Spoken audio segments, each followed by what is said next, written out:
아주 다양한 잘못들이 있고, 또, 이 민원 답변 자료에서 문제되는 것들이 이게 자료가 엄청 많습니다. 특히 성동구청의 그 민원 답변 자료가 서울 시내에서 제일 많아요. 다른 구청 한 20 내지 30페이지 정도의 그 분량이었는데, 이건 한 100페이지가 넘더라고요. 그러니까 보통 2배 내지 3배 정도 되는데, 그래서 우리가 판단하기에 성동구청이 일을 엄청 많이 하는 것 같다. 하나는. 예. 이게 주민들과 소통해야 되니까 이런 게, 주민들이 열심히 민원을 내야 되잖아요. 근데 주민들이 민원을 안 낸다는 거는 구청에 관심이 없다는 의미가 되는 거니까, 일을 많이 하는 것 같다. 전 무슨 일을 많이 할까? 이게 봤더니 주로 공사를 좀 많이 하시는 것 같아요. 새롭게, 거리, 또, 재개발을 하고 이런 게. 그러다 보니까. 그러니까 우리는 거기서 금맥을 캔 거죠. 여러분들이 만들어내신 민원 답변 자료에서 정말 풍부한 자료를 저희들이 찾을 수 있었습니다. 그 중에 몇 가지 여러분들 함께 검토를 해보죠. 먼저 1번 보십시오. 의미와 관련된 건데요. 빗물바지 뚜껑 침하로 인한 생활에 불편을 끼쳐드린 점 사과의 말씀드립니다. 아주 정중한 표현인데요. 여기서 인한, 관형사형 의미가 들어있죠. 인한. 빗물바지 뚜껑 침하로 인한, 이게 뭘 수식하죠? 뭘 수식합니까? 네. 바로 뒤에 있는 생활을 수식하죠. 관형사나 관형어는 바로 뒤에 나오는 명사 또는 대명사 이런 걸 수식하게 되어 있죠. 그러니까 빗물바지 뚜껑 치마로 인한 생활, 다른 걸 수식할 곳이 없어요. 그래서 생활을 수식하게 되는데, 그러면은 말이 안 되죠. 생활에 무슨 이런 관형어가 붙을 수 있겠어요. 이분이 얘기하고 싶은 거는 빗물바지 뚜껑 침하로 인하여 불편을 끼쳐드렸다, 그런 얘기죠. 그러니까 인한 의미를, 인한 관형사의 의미를 쓸 게 아니고 뭘 써야 되죠? 인하여, 우리가 통상 얘기하는 연결 의미를 써야 됩니다. 인하여. 생활에 불편을 끼쳐드린 점. 사실 불편을 끼쳐드린다는 것도 별로 좋은 표현은 아니지만, 어쨌든 공무원으로서 죄송하게 생각해서 이렇게 말씀을 하실 수는 있을 거예요. 근데 그 뒤에 점 사과의 말씀을 드린다. 왜 또 이렇게 넘어갑니까? 그거를 그냥 사과하면 되죠. 그건 죄송합니다. 그건 사과드립니다 하면 되는데, 점 사과의 말씀을 드립니다. 여러분들이 아마 그런 어떻게 지금 굳어져서 그런 말 쓸 것 같은데요. 사과의 말씀을 드립니다라고 표현할 때도 있죠. 그럼 지금부터 제가 사과의 말씀을 드리겠습니다 하고 얘기를 쭉 할 수는 있는데, 이 문장에서는 사과드립니다 하면은 간단하게 되게 됩니다. 다음 날짜 표기와 관련해서 5.25까지 또는 2012.6.16 토요일, 이게 통상 연, 월, 일을 줄여서 점으로 찍을 수 있게 돼 있죠. 그런데 문장 안에서는 그러지 마시고 문장 바깥에서 그렇게 쓰시면 되죠. 그러니까 일시 몇 년 몇월 며칠 할 때 연, 월, 일을 줄이고 점점점. 근데 이건 문장이니까 사실 이렇게 문장으로 나오면 5.25까지잖아요. 그러면 5.25가 뭐겠어요? 날짜겠어요? 아니면은 퍼센티지겠어요? 뭐겠어요? 그러니까 정상적으로는 5월 25일까지 이렇게 쓰시는 게 옳습니다. 문장 안에서는 반드시 그렇게 쓰시고요. 마찬가지입니다. 이 정상은 2012년 6월 16일 토요일에 조치하도록 이렇게 쓰셔야 됩니다. 이게 우리나라에서만 이런 묘한 이런 표기의 날짜 표기를 하고 있는데요. 좋지 않습니다. 문장 안에서 이렇게 쓰시면 안 되고요. 그 다음에 또 하나 이게 마이크가 아니지. 예, 일제 조사를 마치고라는 말 있죠. 일제 조사를 마치고. 이게 이렇게 쓰시면 안 되죠. 주차장 108개소에 대하여 일제 조사를 마치고, 일제 조사라는 거는 한꺼번에 확 조사하는 거거든요. 그러니까 야 지금부터 105개 자 시작 하고 탁 조사하는 거거든요. 그냥 그렇게 하지 않고 보통 오늘은 여기 20군데 내일 여기 20군데 해가지고 전부 다 했으면은 그냥 모두 조사를 마치고죠. 그렇죠? 예, 모두와 일제는 좀 다릅니다. 다음에 긴 관영어. 이게 관영어를 많이 쓰면은 절대 좋은 문장이 안 나옵니다. 예. 그러니까 수식하기 위해서 이러이러한 것을 이렇게 하면서 이렇게 하는 것은 이런 식으로 계속 관용어로 나가면은 절대 좋은 문장이 안 나옵니다. 그렇게 해서 좋은 문장을 만들 수 있는 사람은 대단히 논리적인 사람이에요. 아주 머리가 비상해서 앞에 있는 말을 계속 기억하면서 할 수 있는 사람이 그런 걸 하는 거죠. 그렇지만 대체적으로 관용어를 많이 쓰면 이런 문장이 됩니다. 이 문장을 보시면 관용어가 여기에 하나 있죠. 한, 건이 한, 또 교체하는, 이게 다 지금 관용어거든요. 여기 설치된. 그러면 여기서부터 유암 개념께서부터 시작해가지고 검토한 결과가 나오거든요. 이 하나 문장에서 관용어가 지금 이렇게 나오는데 이 관용어도 길어요. 세월 전지하 민원 창구에 건이 한, 새마을 빗물 펌프장 공사 진입로에 설치된 건영 아파트 담장 절벽들 투시형 펜스로 교체하는 내용의 건의사항으로. 그러니까 유아무개님이 이러이러한 내용의 건의를 했다 그런 얘기죠. 그래서 그거를 현장 조사 및 관련 법규 등을 검토한 결과 이렇게 나오거든요. 그러니까 이 부분, 이 긴 관영어를 사실은 관영어의 구성도 잘 못했죠. 유아무개님께서 건의한 이렇게 이 사람의 서술어가 나와야 되잖아요. 예? 유아무개님께서 주어니까 주어에 대한 서술어가 나와야 되죠. 근데 여기에 서술어 나와 있는가 보세요. 이거는 이것의 관용어니까 건의한 이거고 설치되는 이거에 걸리고 교체하는 여기에 걸리고 그러면 결국 유아무개님 이 사람이 하는 동작이 없는 거예요. 곧바로 명사로 가버리니까. 유아무가님께서 이러이러한 내용을 건의한 이제 이렇게 해줘야 유아무개님이 떼서라는 주어를 쓴 그 보람이 있는데 여기서는 이렇게 된 거예요. 유아무개님께서 세월 건의한 여기에 걸리도록 된 거죠. 그렇죠. 유아무개님께서 건의한 이거 설치된 하는 내용에 그럼 이 건의사항은 누가 건의한 거냐 또 사라져버리고. 그래서 이 문장은 소위 관용어를 너무 많이 쓰다 보니까 문장 구조가 안 돼버린 이게 문장이 안 돼버린 거예요. 이제 그런 문장을 쓴 건데 이런 예는 아주 허다합니다. 그래서 이런 경우에는 가능하면 관용어 이렇게 수식하는 말을 줄이라는 거예요. 수식해야 될 게 많으면 문장을 잘라야 돼요. 단문장으로. 예를 들면은 유아무개님께서는 이런 내용을 건의하셨습니다. 이에 대해서 이렇게 검토한 결과 이렇습니다. 문장을 나누면은 그 주어가 한 동사가 나오고 그 다음에 우리가 한 문장이 나오잖아요. 근데 여기는 유아무개님께서 하는 거 가지고 검토한 결과 누가 검토했어요 여기. 그러니까 주어는 유아무개님께서라고 탁 나온 걸 보이는데 실제 하는 걸 보면은 이 건의사항 건의한 사람 잘 모르겠고 검토한 사람도 모르겠고 이렇게 되는 거니까 관용어를 여러 개 쓰지 마시고 관용어가 몇 개 있을 것 같으면 그걸 나눠라. 그래서 문장을 짧은 문장으로 2개 또는 3개로 갈라서 사용하시라. 네. 다음에 김아무개님께서 건의하신 이거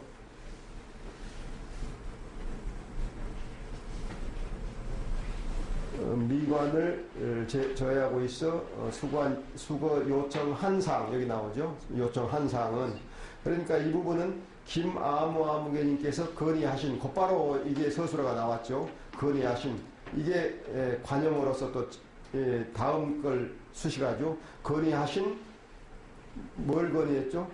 건의하신, 저해하고 있어 수고에 처한 사항은, 그러니까 결국은 건의하신 사항은 이렇게 떨어지는 거죠.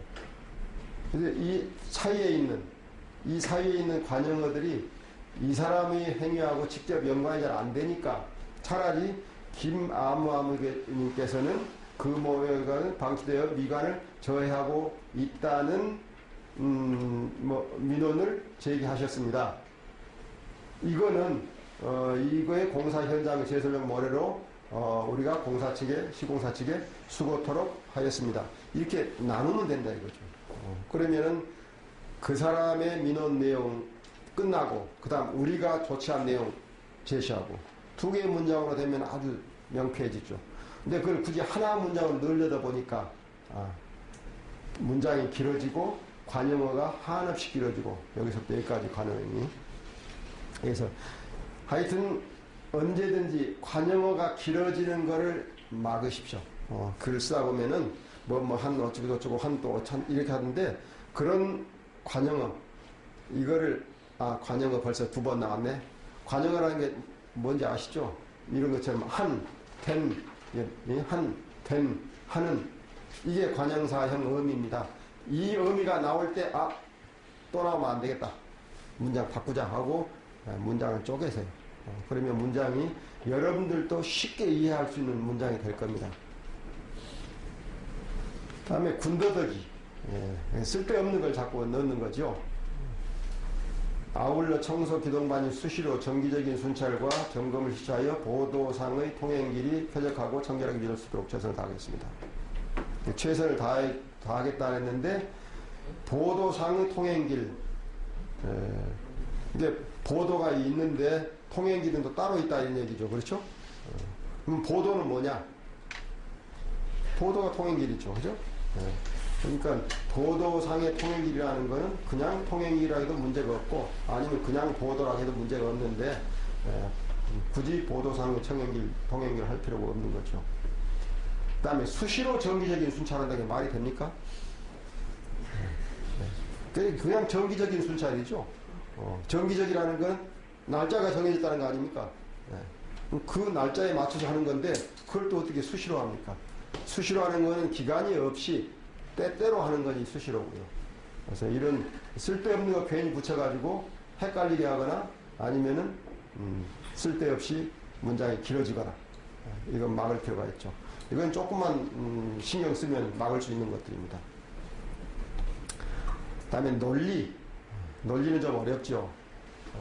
원래 우리가 사람이라는 게 이성적인 동물이기 때문에 말하는 것도 사실은 논리적인 거거든요. 그런데 대체적으로 논리를 세운다는 것은 그렇게 쉬운 일은 아니에요. 짧게 얘기할 때는 논리가 설 수 있는데 두 가지 이상의 사건을 얘기할 때는 이게 논리가 안 서가서 뒤집박죽 될 확률이 높아집니다.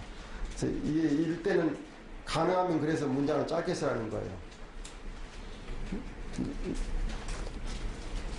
여기 논리적으로 문제가 되는 거 한번 봅시다. 정아무개님께서는 금호로가 재개발 공사 완료 후 개통되었으나 불법 주차된 차량이 많아 도로 기능을 위토록 해야 한다는 말씀은 매우 어르신시적입니다. 매우 어르신시적이 바로 앞에 있는 의견을 얘기하는 건데, 그러면 의견만 떼어놓고 본다면 정아무개님께서는 금호로가 재개발 공사 완료 후 개통되었으나 불법 주차된 차량이 많아 도로 기능을 유지토록 해야 한다. 이게 무슨 말이겠어요? 불법 주차된 차량이 많아 도로의 기능을 유지토록 해야 한다? 좀 이상하죠, 그렇죠? 그럼 어떻게 해야 되죠? 불법 주차된 차량이 많아 도로의 기능이 낮아지고 있다. 그래서 그걸 어떻게 해야 된다? 주차 차량을 어떻게 해야 된다? 이제 이 얘기로 가야 되는데, 이 차량이 많아, 이게 지금 원인을 나타내는 거죠. 많기 때문에 그런 이 연결음이가 원인을 나타내는 연결음입니다. 그래서 많음으로 이렇게 바꿀 수도 있죠. 그러면 그 뒤에 나오는 건 그에 대한 결과를 얘기해야 되죠. 불법 주차된 차량이 많아서 교통이 뭐 혼잡해진다든지, 그래서 도로 기능이 떨어진다든지, 이렇게 그 결과를 얘기해주고, 그래서 그걸 해결하기 위해서는 이렇게 해야 된다. 뭐 이렇게 문장을 구성해야 되죠. 그다음 이 부분도 사실은 좀 명쾌하지 않아요. 재개발 공사 완료 후 개통되었으나, 아마 이런 말도 좀 쓸데없는 거지만, 어쨌든 정암모암계님께서는 금호로가 재개발 공사 완료 후 개통되었으나 불법 주차된 차량이 많아. 그러니까 개통은 되기는 됐는데 거기에 차들이 많이 불법 주차해 있다는 거죠. 그러니까 개통 하나마나 비슷한 그런 효과가 났다, 그런 의미죠. 근데 사실은 이 부분은 개통됐다는 거는 그만큼 긍정적인 효과를 나타내는 그런 일이니까, 금호로가 재개발 공사 완료 후 개통되어 뭐 소통이 원활해졌으나 또는 원활해질 수 있었으나, 이제 이렇게 하고 불법자는 좀 많아서 이제 그렇지 않았다, 이렇게 가는 게 아주 순리적이죠. 개통됐다는 거는 더 좋아졌다는 거니까 개통되어서 이렇게 할 것으로 보았으나 실제로는 그렇게 안 됐다, 이렇게 논리 구조를 그렇게 만들어주면은 훨씬 이해하기가 쉬워지죠.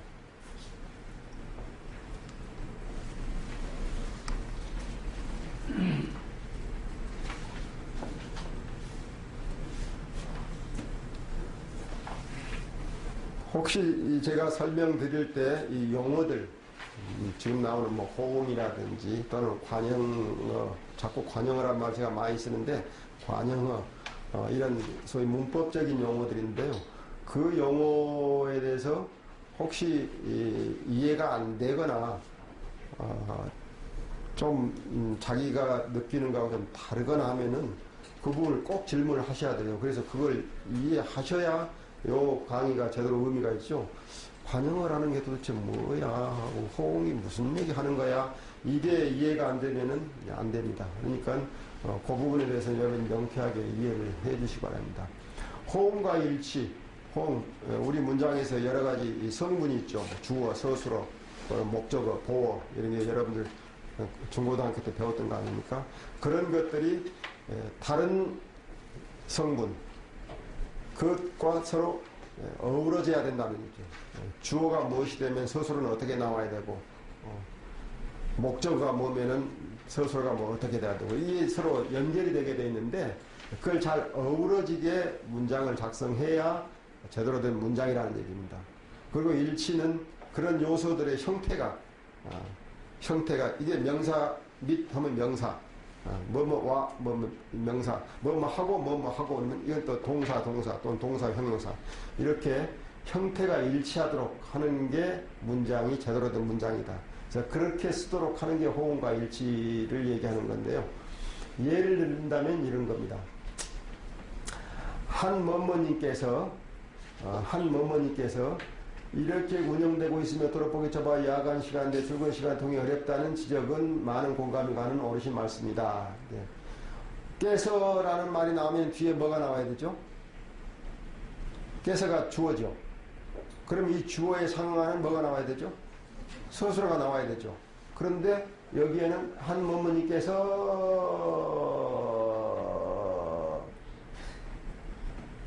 서술어가 없죠. 통행이 어렵다고 지적하신 것은, 지적하다라는 동사가 나와야 이 주어가 호응이 되죠.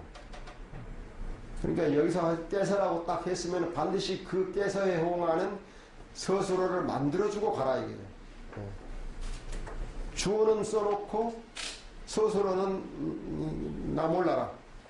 이거 완전히 부모가 자식을 내팽개치는 거예요. 그래서 통행이 어렵다는 지적, 이 지적하는 게 지금 이 사람이 지적한 거니까 이거를 동사로 바꿔주라는 거죠. 한께서 어렵다고 지적하신 것은 많은 공감이 가는 옳으신 말씀입니다. 예. 다음에 해당 업체에 전화 또는 공문을 발송하여, 이건 일치입니다. 이거 예, 발송하여, 발송하는 게 공문은 가능한데 전화는 발송할 수가 없죠. 그죠? 그러니까 전화 또는 공문을 발송하여라는 건 안 되죠. 그래서 이 부분을 바꿔야 되죠. 전화를 하거나 공문을 발송하거나. 다음에 이렇게 긴 문장에는 틀림없이 허점이 많은 겁니다. 100개의 문장이 있으면 99문장은 잘못돼요. 긴 문장에는 꼭 함정이 있습니다. 먼지 발생 등을 예방하기 위해 물살포 및 부직포를 설치 완료하고, 이것도 문제가 있죠. 물살포 및 부직포를 설치 완료하고, 설치 완료하는 게 뭐죠? 부직포죠. 그럼 이건 뭐죠? 이게 붕 떠 있죠. 그러니까 이것 및 이것을 설치 완료를 할 수가 없으니까, 그러면 이거 하고 그 다음에 이거 하고 이렇게 돼야죠. 아니면은 물살포도 완료하고 그다음 부직포 설치도 완료하고, 그러면 물살포 및 부직포 설치를 완료하고, 이러면은 서로 밑 앞뒤에 있는 게 일치가 되죠.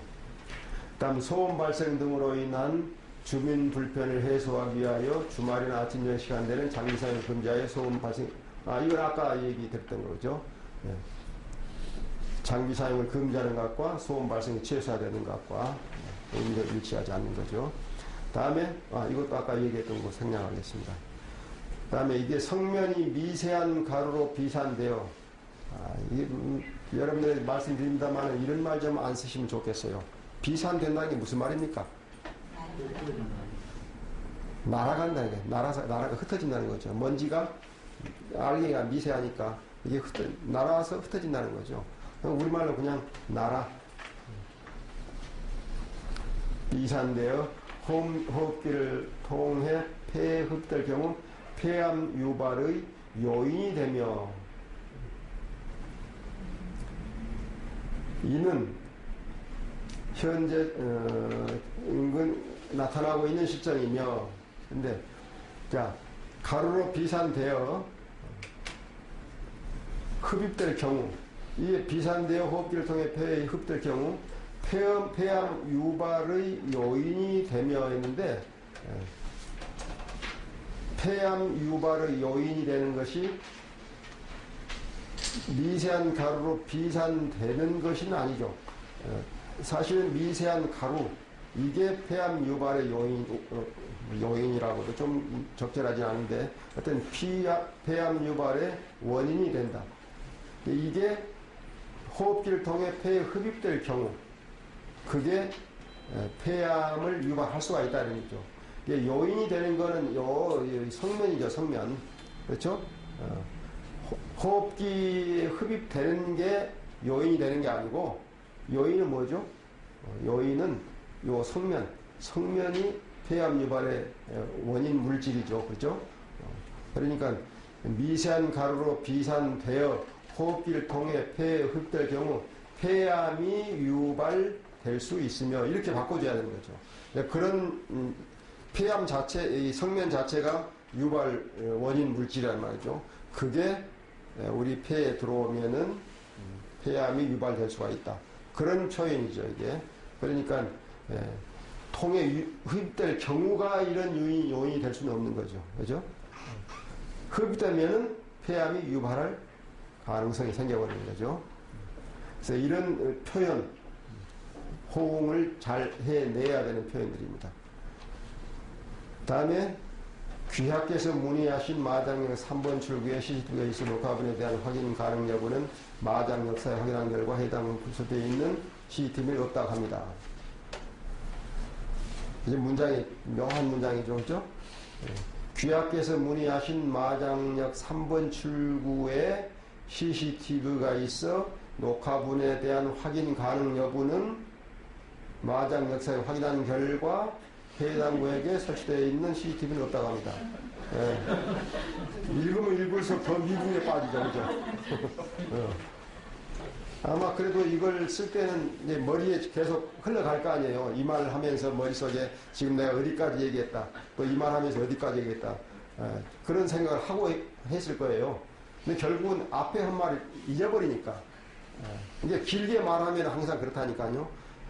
아주 논리적인 사람은 길게 말해도 괜찮은데 일반인들은 그렇게 논리적이지 않아요. 그래서 단문장으로 얘기할 때는 논리적으로 말할 수 있는 사람도 길어지면은 그게 논리적이 안 되거든요.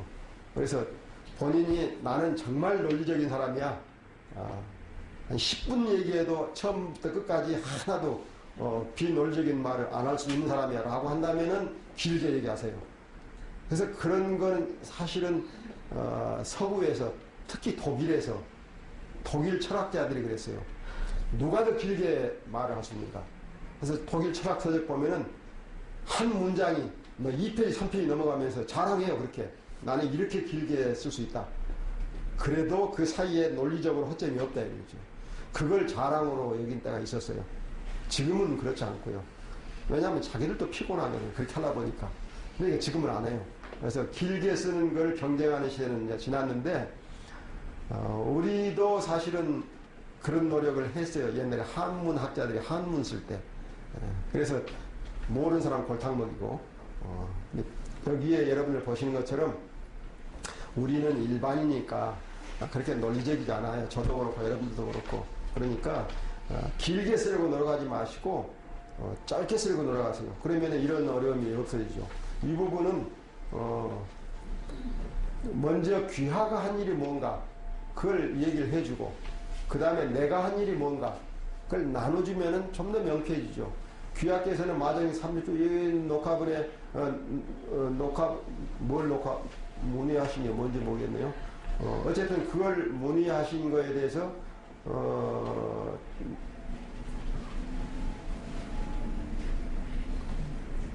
상당히 꼬여가지고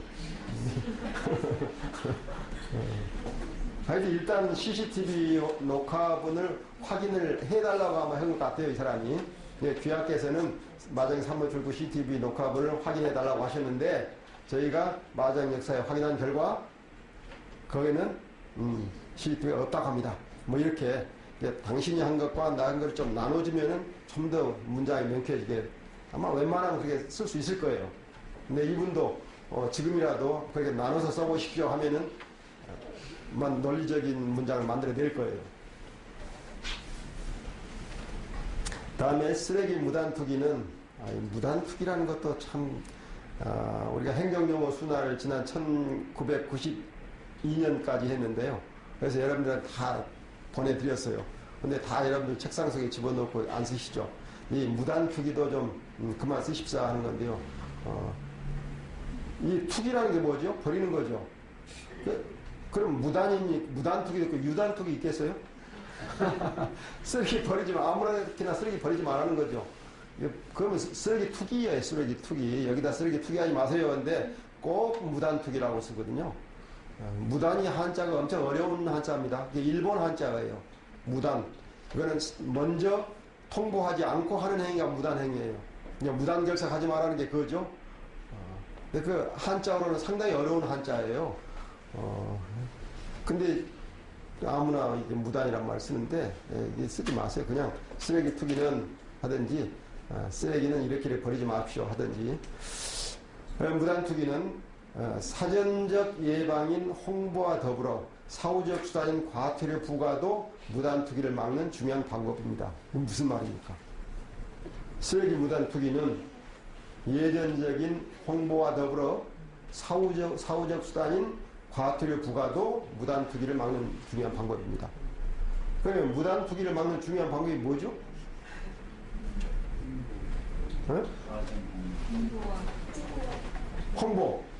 홍보와 과태료 부과. 이게 무단 투기를 막는 중요한 방법입니다. 그러면 그 홍보가 사전적 예방인 홍보. 홍보가 사전적 예방이다 그 말이죠.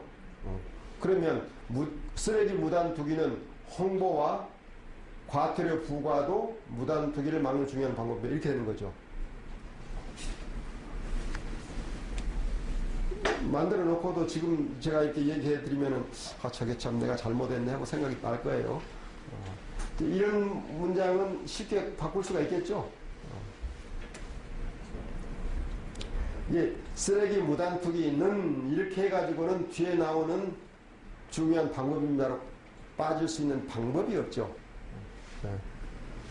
아까 여러분들이 다 말씀하신 대로 중요한 방법입니다 하려면은 홍보와 과태료 부과는 무단 투기를 막는 중요한 방법입니다. 이렇게 나가야 되는 거죠.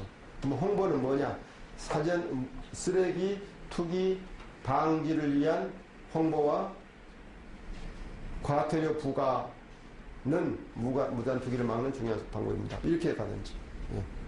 그래서 왜 이런 얘기를 했는지 지금 잘 모르겠습니다만 어쨌든 아마 쓰레기 무단 투기 이걸 못하게 하기 위해서 하는 얘기인 것 같은데 이거 하고 이 사람한테 과태료 부과한다는 얘기 아닙니까?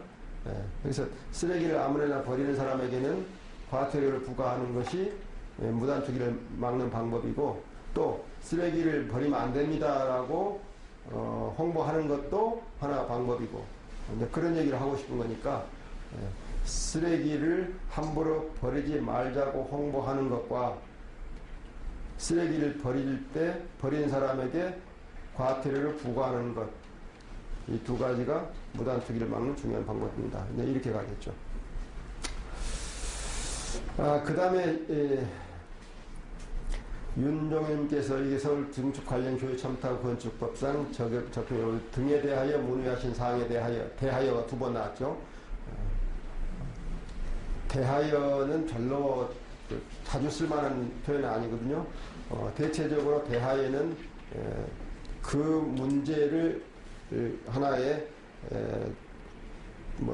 해결할 과제로 생각하고 그걸 대상으로 하여 그런 뜻이니까 문의하신 사항에 대하여 답변 드리는 것은 옳은 표현이죠. 문의하신 사항에 대하여 답변을. 근데 적정 여부 등에 대하여 문의하신 적정 여부 등에 대하여 문의하신 사항에 대하여 아래와 같이. 근데 이렇게 대하여가 두 번 나오니까 문장이 좀 꼬인 느낌이 듭니다. 적정 여부 등에 대하여 문의하신 사항을 아래와 같이 답변드립니다.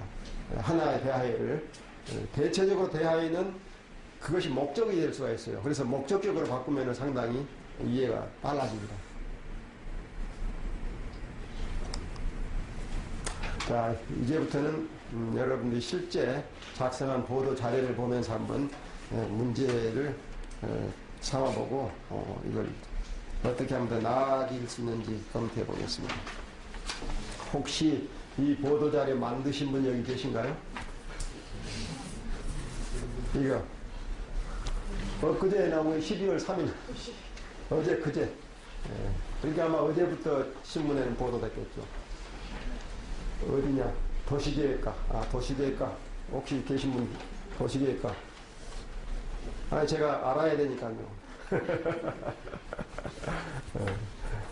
다른 구청에서 저희가 항상 이렇게 하나씩 최근에 올라온 보도자료 가지고 얘기를 해드리는데 꼭 하고 나면은, 직접 이 문서를 작성하신 분, 그 부서가 아주 눈을 제대로 둘 수가 없다 이래가지고 저한테 왜 하필이면 우리 과를 했습니까?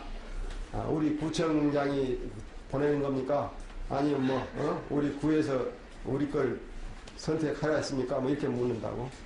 근데 확실하게 말씀드리는데 이건 그냥 제가 한 거예요. 제가 여러분들 성동구청 들어가가지고 제일 위에 있는 보도자료. 제가 어제 했잖아요, 이거.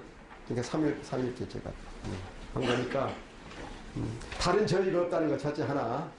그 다음에 이걸 가지고 우리가 공부를 하게 됐으니까, 이거 작성한 분들한테 우리는 고마워해야죠. 자료를 제공해 줬으니까. 그러니까 고맙다고 얘기를 하세요. 오늘 가서 보니까 너네들 작성한 보도자료 엉망이라더라, 하면서 하면 안 돼요. 고맙다고 얘기를 하셔야 돼요. 사실은 여러분들이 작성한 보도자료도 이렇게 갖다 놓으면 또 문제를 삼을 많이 있으니까요. 그러니까 꼭 제가 부탁드리는 거예요. 이거 작성하면 이름도 나와 있어요. 전에 나 지웠는데 그 이름을 안 지웠어요. 그러니까 이 보도자료를 가지고 우리가 공부를 하게 되니까 이 보도자료를 만드신 분한테 고맙다 이렇게 얘기를 해주시고 그래주시기 바랍니다. 비꼰다 그러더라고요. 아이, 말은 하지 말고 마음으로 그러라는 거예요. 또 가가지고 쭈르르니 가서 전부 고맙다 그러면은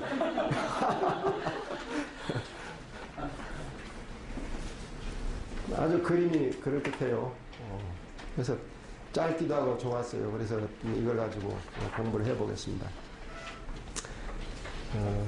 내용은 간단하죠. 성동구는 단독 다가구주택 등이 밀집한 문화소외 지역의 지역성 기반의 미술작품을 설치한다. 금호 일가동 금북초등학교 입구 45m 벽면에 설치되는 입체형 예술작품은 금호동 논골의 옛 모습으로 돌아가 산기슭을 따라 흘러내려오는 개울가, 계단형 논둑을 오가며 물고기를 잡고 잠자리, 나비 등을 쫓으며 뛰어노는 아이들의 모습을 형상화했다. 설치는 이달 말 중 마무리될 계획이다. 향그다 옛 정경에서 독특한 볼거리를 제공하고 옛 역사, 지리, 문화 등 다각적인 성찰과 가치 있는 우리 고장을 재창출한 것이다. 구 관계자는 주민들 간의 공감하고 소통이 있는 의견을 수렴해 생활 공간에 설치된 작품을 통해 문화예술을 향유하고 따뜻하고 행복한 우리 고장 형성이 기대된다고 말했다. 예. 지금 이 사업의 대강은 여러분들 진짜 가셨을 거예요. 예술을 더해 공감이 넘치는 골목길로라고 제목을 붙였고요. 이걸 저희가 조금 분석적으로 보겠습니다. 먼저 우리 눈에 띈 거는 첫 번째 설명한 이 부분입니다. 성동구는 단독 다가구 주택 등이 밀집한 문화소외 지역에 지역성 기반의 미술작품을 설치한다. 그냥 뭐 쓰셨겠지만 문화소외 지역이라는 게 그 가볍게 얘기를 했겠지만 사실은 이게 이것과 결부되기 때문에 단독 다가구 주택 등이 밀집한 문화소외 지역이거든요. 그러니까 대체적으로 아파트 지역이 아니고 단독 지역 또는 다가구 주택 등이 밀집한 지역은 어떤 지역이라고요?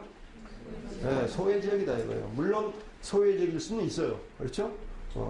그래서 그걸 어떻게 정비해야 될 필요성은 있지만 이렇게 하면은 이런 지역은 다 문화소외 지역이라는 거예요. 거기 가면은 사람 살 데가 아닌지도 몰라요. 그렇죠? 아니 그런 고정관념이 있어요 사실은. 네, 우리 시민들한테 그런 고정관념이 있어요. 다가구 주택 많이 있고 또는 단독주택 많이 있으면은 거기는 뭐 볼만한 게 없다 이런 인식이 좀 있어요. 근데 그 인식을 지금 확고하게 심어줍니다. 예. 근데 이런 얘기는 사실 여기서 할 필요 없죠. 그냥 이 지역에다가 이런 거 하겠다. 그러면 충분하잖아요. 근데 그걸 문화소외 지역이라고 하는 거는 구청이 자기들 자랑하고 싶은 거예요. 자기 하는 일을. 우리는 문화소외 지역에 뭐 이런 거 한단 말이지.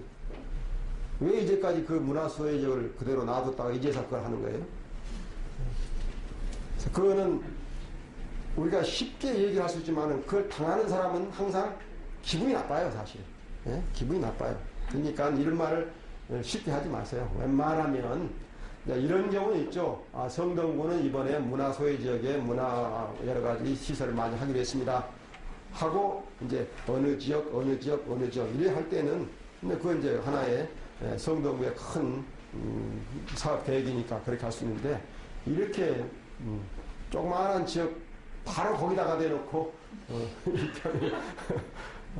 아마 요 금호 일가동 요쪽은 사람들은 이제 내 머릿속에는 금호 일가동 이건 좀 그런 지역이겠구나 머릿속에 탁 들어와야 돼. 이제 제가 알았어요 그거를. 그전에는 금호 일가동이 그런 지역인지는 몰랐는데 이런 표현은 적절하지 않습니다. 차별적인 언어는 적어도 공무원들은 절대 사용하면 안 된다는 겁니다. 그 다음 모호한 언어 사용. 여기서 보면은 지역성 기반의 미술작품 이렇게 말했잖아요. 지역성 기반이라는 게 무슨 말인지 이해하시겠어요? 지역성. 문화소외 지역이면 문화소외가 지역성이네요. 그렇죠? 뭐예요? 지역성이라는 게. 근데 지금 이분이 얘기하는 거는 그 지역의 그 전통적으로 내려놓았던 뭐랄까, 문화랄까, 또는 풍습이랄까, 뭐 이런 거를 좀, 기반으로 해서 하겠다. 그런 의미인 것 같아요. 우리가 좋게 이해한다면. 그런데 지역성이라면 사실은 그런 의미가 있는 게 아니고 아주 넓은 의미죠. 그래서 이런 단어를 사용하실 때 좀 더 구체화할 필요가 있죠. 예를 들면은 여기에 나오거든요. 옛 모습 뭐 이런 거 전통적인 모습 이런 얘기가 나오는데 요런 좀 더 구체화된 얘기를 여기 써야 돼요.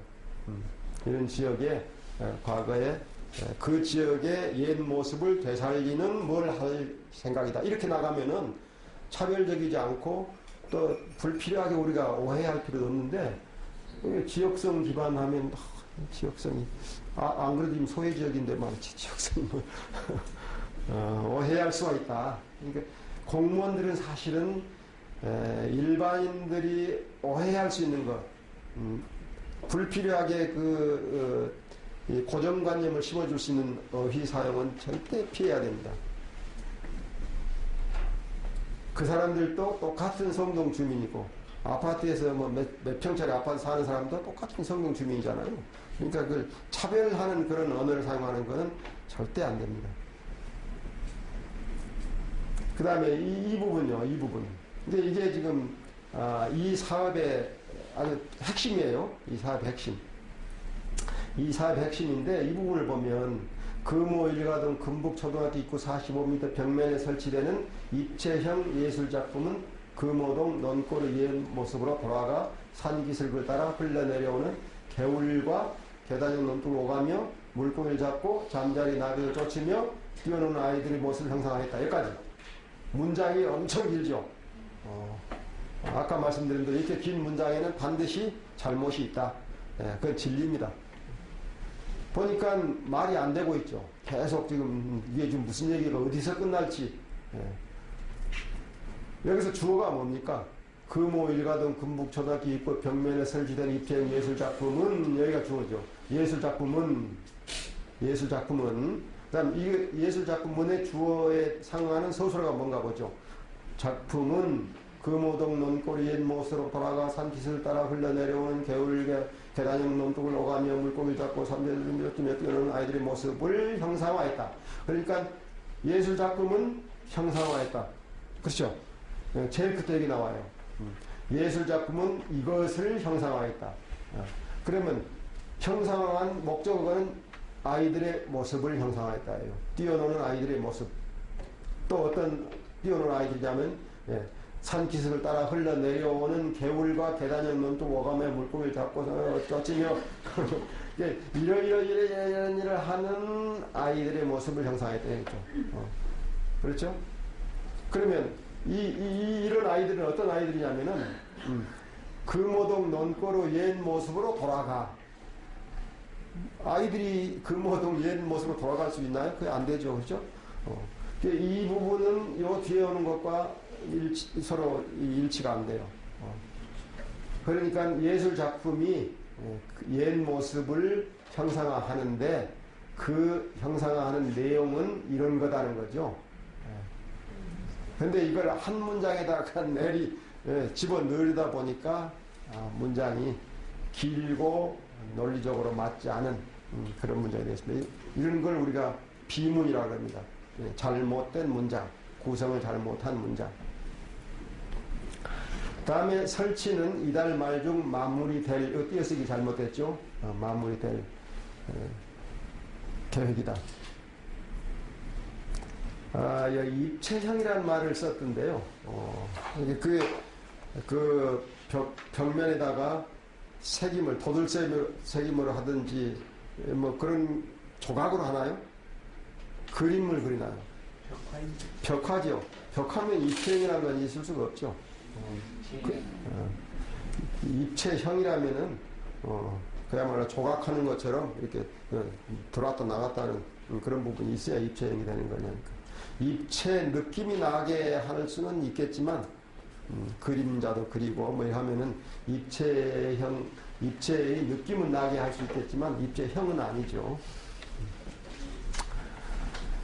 그래서 이 문장은 사실은 이분이 하고 싶은 얘기는 충분히 이해는 하는데, 그걸 풀어내는 능력이 좀 부족했던 거죠. 능력이 부족했거나 아니면은 너무 욕심을 냈거나 짧게 얘기를 했으면은 이제 이런 일이 안 벌어지는데. 근데 이게 사실은 요 보도자료의 핵심이죠. 뭘 하는지. 요 이제 지역 기반의 미술 작품 설치한다. 이것 핵심이에요. 그러니까 요 부분을 좀 잘 설명을 해야 돼요. 이 미술 작품이 어떤 작품인지 그걸 좀 더 깨끗하게 설명을 했어야 되는데 아예 그걸 설명하면서 다른 것까지 막 집어넣어가지고 함으로써 문장도 길어지고 또 어수선해졌다. 다음에 이 작품이 어떤 작품으로 됐냐면은 향긋한 옛 정경에서 독특한 볼거리를 제공하고 옛 역사, 지리, 문화 등 다각적인 성찰과 가치 있는 우리 고장을 재창출한 것이다. 자기가 평가한 거죠. 공무원이 평가한 거예요. 그 예술 작품을 별로 잘 평가하지는 않았죠. 우선 봅시다. 향긋한 옛 정경에서, 그러니까 이 향긋하다는 형용사도 적절하잖아요. 정경은 향긋할 수가 없죠. 그렇죠? 향긋한 건 향기가 난다는 건데, 정경에서는 향기가 나는 게 아니고 정취가 나야지. 그렇죠? 약간 느낌이 나야 되는 거죠. 그래서 이거는 대체적으로 냄새와 관련되는 거고, 정경에서는 냄새가 아니고 느낌, 이게 나와야 되는 건데, 그런 부분에 좀 문제가 있고요. 근데 그건 그렇다 치더라도 향긋한 옛 정경에서 독특한 볼거리를 제공하고, 이게 말이 됩니까? 정경에서 이 정경이 볼만한 건지, 향긋한 옛 정경이 볼만한 건지, 아니면은 이 정경을 통해서 작가가 또는 작품이 독특한 볼거리를 제공하고 있는지. 그래서 이 조사에서를 쓰는 거는 그 정경에서 뭘 얻을 수 있다, 느낄 수 있다, 이렇게 얘기하는 거지 제공한다 이렇게는 안 된단 말이죠. 그 다음에 지리문화 등 다각적인 성찰과 가치 있는 우리 고장 재창출. 다각적인 성찰이라는 게 여기에 나올 단어가 아니죠. 성찰은 내면적으로 되돌이키면서 이게 잘했나 잘못했나, 뭘 잘못했나 뉘우치면서 보는 게 성찰이죠. 나의 행동을 성찰하고 나의 언행을 성찰하는 거죠. 반성의 기미가 있는 거죠. 성찰에는. 여기는 지리 문화 이런 거는 성찰이 아니죠. 다각적인 성찰을 할 게 아니죠. 그렇죠? 일단 우리 고장을 재창출하는 것이다. 이게 좀 과한 편 아니에요? 이 벽화로 가치 있는 우리 고장을 재창출한다? 고장을 재창출한다? 가능합니까? 그 일가동에 이게 하나 만들었는데 그림 하나 벽화 크게 그렸는데 이게 우리 고장을 재창출하는 게 됩니까? 그건 그래서 이게 좀 과하기도 하고 사실은 고장을 재창출한다는 건 말이 안 되죠. 우리 고장을 좀 새롭게 한다든지, 새롭게 느낌을 좀 또는 좀 더 살기 좋게 한다든지 뭐 이런 고장을 좀 변화시키는 거는 가능하겠지만 창출하는 것도 또 문제되는데 그것도 또 재창출이라는 말이 안 되는 거죠. 그래서 이런 말은 하고 싶은 소위 자랑하고 싶은 게 너무 많아가지고 이제 이런 표현을 좀 과한 표현을 쓰게 되는데 이건 우선 어휘 자체를 잘못 쓰기도 했고 그 다음에 이런 표현 자체가 너무 과하고 문제가 많은 문제입니다. 여기까지가 내용인데 결국은 우리가 앞에 있는 문화소외지역의 지역성 기반의 미술작품을 설치하는데 그 미술작품이 이런 것이다 라고 얘기한 이 설명에서 조금 뭔가 좀 허술하다. 이게 적어도 보도자료인데 보도자료라면 모든 주민들에게 얘기할 건데 그거 하기에는 금호 일가동 이게 결국 벽화 하나 그리면서 이렇게 얘기를 할 만한가? 좀 지나친 그런 내용이다. 이 내용이 좀 부족한 거죠. 그래서 그 얘기는 좀 이따 다시 할게요. 그다음에 마지막에 나온 요 부분, 이거 여러분들이 아마 이런 요 구관계자는 하면서 이 따옴표 아래 이렇게 쓰는 거, 이 형식이 아마 여러분들이 공통적으로 다 배운 형식일 거예요. 보도자료는 이렇게 써야 된다. 아마 이걸 서울시에서도 이렇게 쓰고 있고 또 중앙부처에서 이렇게 쓰고 있습니다.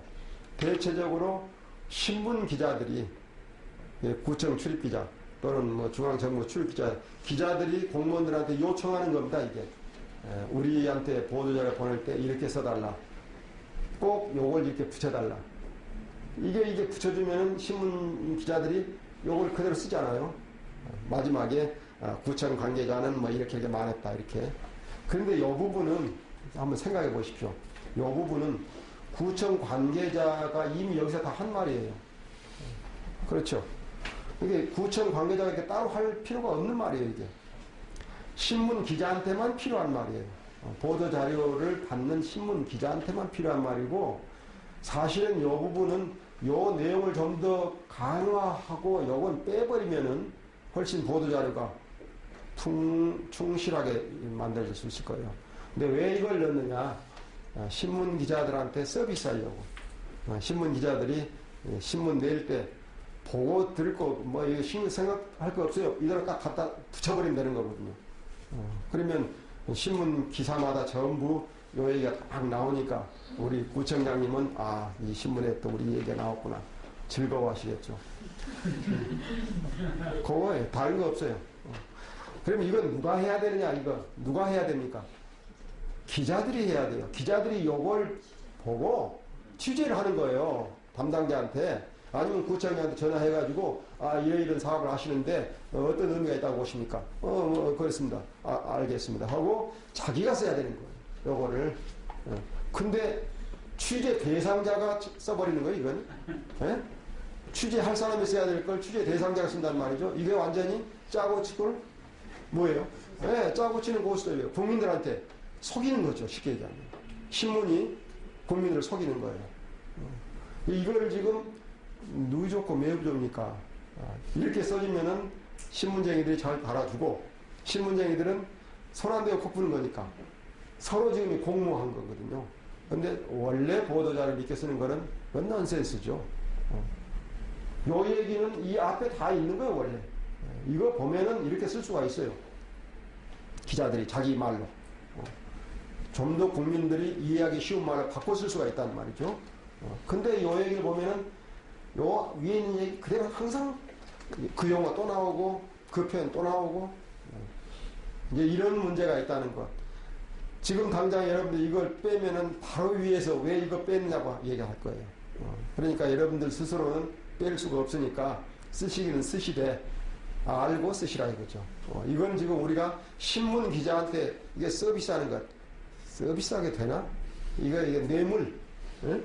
신문 기자들이 해야 될 일을 우리가 공무원이 왜 신문 기자한테 이게 해줘야 됩니까? 그럴 필요가 아무것도 없어요. 다만 자기 실적을 신문에 내고 싶은 그 욕심. 이게 이제 문제가 돼서 요거를 써달라니까 당연히 써드려야지 하고 써지는데, 이거는 우리 국가적으로 보면은 잘못된 관행입니다. 야, 그건 그렇다 치고요. 요 내용을 보시면 구 관계자가 이렇게 얘기를 하면 안 되죠. 이게 말도 안 되는 얘기 이렇게 하면 됩니까? 이게 주민들 간의 공감하고 소통이 있는 의견을 수렴해. 이게 무슨 말입니까? 주민들 간의 공감하고 소통이 있는 의견을 수렴. 주민들 간에 소통이 있는 의견? 주민들 간에서 의견을 수렴한다? 이 말이 좀 안 되잖아요. 이게 관용격이죠, 이게 관용교사. 주민들 간의 이게 수식할 수 있는 게 없어요. 결국 이거는 공감하고 소통하는 이렇게 나와야 되는데, 그러려면은 주민들 간에 이렇게 처속격으로 바꿔야 되죠. 그 다음에 공감하고 소통이 있는, 우리가 아까 일치 얘기를 했는데 이게 일치가 안 되는 거예요. 여기는 공감하고 뒤에는 소통이 있는 의견, 이렇게. 공감하면은 소통도 해야죠. 동사 일치시키는 거. 공감하고 소통하는 의견, 아니면 공감과 소통이 있는 의견, 이게 일치시켜야 됩니다. 그런 노력, 또 그런 생각, 이게 현재로서는 없는 거죠. 그러니까 말 나오는 대로 쓴 거죠. 그 다음 의견을 수렴해 결국은 공감하고 소통하는 방식으로 주민들의 의견을 수렴해, 아마 이런 얘기인 것 같기도 하고요. 생활 공간에 설치된 작품을 통해, 생활 공간에 설치됐다. 지금 하나는 설치되니 피동표현인데 앞에 수렴해는 능동표현이니까 수렴하고 설치된 작품 이렇게 돼버리니까 수렴하고 설치한 작품 이렇게 해야 되는 거죠. 그래서 능동과 수동에 호응이 돼야 되고, 그 다음에 생활 공간에 설치됐다. 우리가 공간 좋아하는데 생활 공간이라는 게 뭐죠? 생활 공간이라는 게 엄청 넓어요. 그 의미가. 여기서는 사실은 여기에다가 설치한 건데, 이걸 생활 공간으로 구체적으로 얘기할 수 있는가? 너무 좀 답답하죠? 그 다음 행복한 우리 고장 형성이 기대된다. 앞에 나온 우리 고장 재창출, 우리 고장 형성. 이 표현, 부적절한 표현이죠. 결국은 우리 고장을 좀 더 어떻게, 문화적으로 좀 더 낫게 한다든지, 아니면 주민과 소통을 좀 더 낫게 한다든지, 좀 풀어서 주민들이 이해하기 쉽게 표현을 할 수 있었을 텐데, 굳이 이런 표현을 한 거는, 이제까지 공문서를 쓰던 그런 그 인습이 박혀 있기 때문에 그런 건데요. 이걸 좀 내가 우리 아버지한테 이걸 설명해야 되겠다. 우리 어머니한테 이걸 한번 설명해야 되겠다. 그런 생각을 한번 글을 써보세요. 그럼 훨씬 문장이 좀 쉽게 써질 거예요. 그래서 이걸 꼭 이게 뭐 공문서에 멋있게 어려운 용어 몇 개 다 넣어야 되고, 또 이제까지 상급자들이 쓰던 그 용어도 좀 넣어야 되고, 이런 강박관념을 가지고 쓰다 보면은 묘한 문장이 나옵니다. 다시 위로 올라가서 한번 봅시다.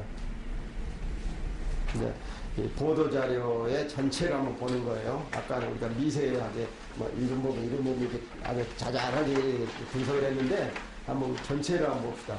이 보도자료의 전체 제목은 예술을 더해 공감 넘치는 골목길로, 이렇게 했거든요. 골목길. 그렇죠? 중요한 거는 골목길을 예술을 더해 공감이 넘치는 길로 바꾸겠다는 거죠.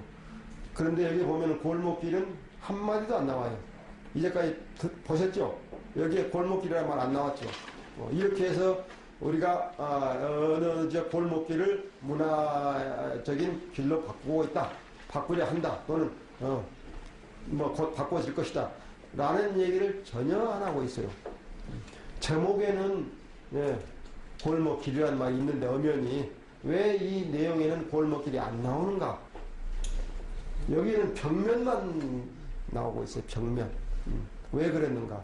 그거는 이분이 이 글을 쓸 때 무엇을 내가 좀 두드러지게 해야 되겠다, 우리가 하고 있는 일이 뭐다 라는 것을 밝혀야 되겠다라고 나름대로 확고하게 머릿속에 집어넣고 이 글을 쓴 게 아니고 그냥 두서없이 쓴 거다, 이렇게 볼 수가 있어요. 이 제목을 넣을 때 이렇게 제목을 넣는다는 거는 요거를 사람들에게 알리겠다는 얘기거든요. 그렇죠? 가장 중요한 게 제목이에요. 사람도 먼저 첫 인상이 중요하잖아요. 첫 보고 이거 성동구의 골목길이 새로워지겠네, 멋있어지겠네 라고 생각하죠. 근데 보니까 길 얘기는 없고 겨우 금호 일가동 금복 초등학교 입구 45m 벽면, 여기에 하나 설치한다는 것, 그것밖에 없어요. 그걸로써 골목길이 뭐 생동감 있게 예술을 더해 공감이 넘치는 이렇게 바꿔지는가? 조금 과장이 심하다는 거죠. 그래서 이걸 좀 더 축소해야 되죠. 골목길 요 부분을 뭐 벽면을 아름답게 꾸미는 사업이라든지 뭐 하여튼 조금 아니면 다른 게 또 있으면은 이거 말고 벽면 여기 말고 또 있으면은 앞으로 어디도 이런 식으로 해서 골목길을 이렇게 문화적으로 어떻게 할 예정이다. 이렇게 얘기가 나와야죠. 그래야 이 제목에 딱 걸맞는 그런 보도자가 된다는 거죠. 그래서 예술을 더해 공감이 넘치는 공감이 넘치는 이 공감도 이 내용에 공감이라는 건 서로 함께 느끼는 거니까 이걸 씀으로써 우리 주민들과 주민들 사이에서도 그렇고 주민과 구청 사이 또 공감의 폭도 넓어지고 하는 그런 의미니까 바로 여기에서도 그 얘기를 좀 해줘야 돼요. 이런 예술 작품이 어떤 식으로 주민의 공감을 그냥 주민이 좋아한다 해서 공감이라는 건 아니겠죠. 그렇죠? 공감이라는 건 함께 느낌을 같이 한다는 그런 의미니까 그런 예술 작품 그런 의미에서는 이 공감이 어떻게 해서 공감이 될 수 있는 건지 그 얘기를 좀 해줘야 돼요. 이 내용에서. 그랬을 때 성동구청이 주민들과 공감이 할 수 있는 어떤 예술 작품을 설치하는가 보구나. 그래서 골목길을 지금보다 조금 더 문화적으로 멋있게 꾸미는가 보구나. 이렇게 우리가 이해를 할 수가 있죠. 현재 이 보도자료만 보면은 지금 단순히 여기에 있는 45m 벽면 이 벽화 설치하는 것, 이 벽화는 엄청 많습니다. 이게 공사장에도 지금 다 그 그림 그리지 그대로 안 놔둬요. 그러니까 성동구청만 이런 게 있는 게 아니고 벽화를 하는 그런 벽은 아주 널려 있어요. 뭐 사방에 있어요. 우리 구에도 있고 뭐 종로구에도 있고 그래요. 근데 그 특별한 게 아니에요. 그런데 보도자를 이걸 내려면은 벽면에 벽화 설치하는 걸로 보도자를 낸다는 거는 조금 약하고 그렇다면은 이것의 의미를 좀 더 깊이 해줘야 될 거 아니에요. 그러려면은 이제 이렇게 아까 얘기한 대로 골목길이라는 이 개념 이걸 집어넣어주고 그 골목길을 그냥 골목길도 안 하고 예술을 더한 골목길로 이게 잘 잡은 거거든요. 사실은 구도를 이렇게 제목을 했으면은 그 골목길이 요 벽면만으로 끝나는 게 아니고 좀 더 몇 개의 그런 이런 지역에는 이런 벽화 이 길에는 이런 벽화 그럼으로써 주민들이 공감하고 그래서 예술적으로도 의미 있는 그런 생활을 하려고 한다. 이렇게 해주는 게 이 보도자료가 그나마 보도자료로서 또 일반 주민들도 그러겠구나. 근데 지금 이걸로 봐서는 금북 일가동, 금호 일가동 이 사람들이 그 벽면 하나 그린가 보구나 그 정도밖에 안 나오는 거죠. 그래서 저는 이제 정책은 모르니까 성동구에서 또 다른 게 있는지 그건 모르는데 만약에 있었다면은 이렇게 하면 안 되고 없었다면은 사실 보도자료로서 좀 약하죠. 그런 의미가 되고요. 그래서 전반적으로 제목 잡을 때 여러분들 이 제목하고 요 내용하고 이걸 잘 일치시켜야 됩니다. 아주 중요하죠. 이 제목을 이렇게 잡으면은 이 제목을 그대로 드러낼 수 있는 내용 체제를 어떻게 할 것인가, 뭘 넣으면은 요 제목을 제대로 살릴 수 있을 것인가, 이거 먼저 이 기획을 해야 됩니다. 내용에. 그래서 예술을 더해 공감이 넘친다라는 말을 해야 되겠고, 또 어떤 골목길을 이렇게 할 것인지 해야 되는데 뜻밖에도 문화 소외 지역에 이렇게 나와버리는 이 골목길에 대한 여러 가지 사업에 조금 부정적인 영향을 줄 수가 있다는 거죠. 그래서 보도자료와 관련해서는 각 개별 문장의 문제점도 수없이 많지만요. 대개 보면은 보도자료들이 이 제목을 잘 뒷받침하지를 못하고 있더라고요. 제목 따로 놀고 내용 따로 놀고 또 내용도 그 제대로 얘기를 해줘야 될 것들 그걸 얘기를 안 해주고 자기들이 하고 싶은 얘기만 하는 거죠. 이 경우에는 금호 일가는 이 벽면 하나 얘기만으로 끝나고 있죠. 그리고 그 얘기, 이 벽면 그림이 지금 이런 뭐 어떤 그림을 그린다는 거, 요 얘기만 했는데 이런 얘기 너무 약하죠. 그 뭐 애들 옛날 그런 놀이하는 그 그림을 그렸다는 건 뭐 그런 그림을 그릴 수 있고 여러 가지 그림 그릴 수 있는데 그걸 가지고 요 얘기까지 끌어내기에는 좀 약하죠. 그래서 조금 더 요 부분을 좀 강화할 필요가 있죠. 이 그림이 조금 더 이런 단순하게 옛날 것만 그린 게 아니고 이것이 오늘날 우리 어린 아이들에게 어떤 영향을 미치고 우리 어른들에게는 어떤 영향을 미칠 수 있는 그런 문화적인 그런 그 내용이 있다.